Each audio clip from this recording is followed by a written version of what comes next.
بسم اللہ الرحمن الرحیم۔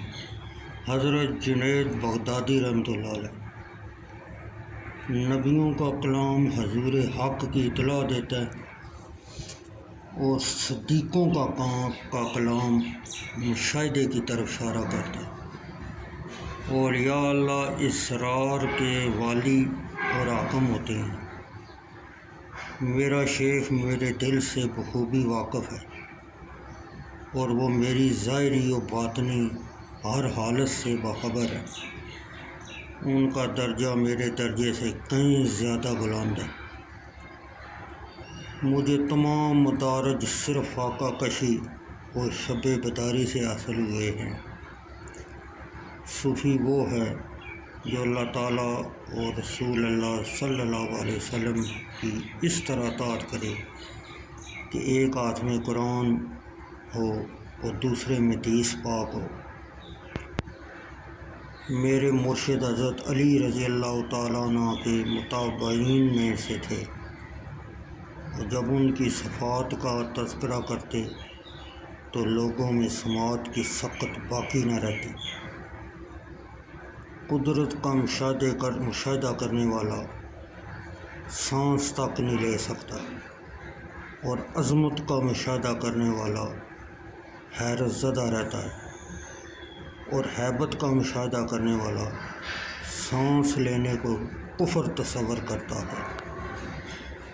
بہت افضل ہے وہ بندہ جس کو ایک لمحے کے لیے بھی قرب الہی میسر آیا ہو۔ ترک دنیا اور گوشہ نشینی سے ایمان بھی سالم رہتا ہے اور سکون بھی حاصل ہوتا ہے۔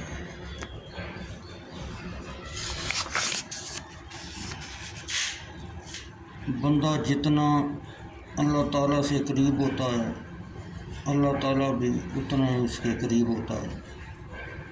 اللہ اور اس کے رسول صلی اللہ علیہ وسلم کے علاوہ ہر شے کو چھوڑ کر خود کو فنا کر لینے کا نام تصوف ہے۔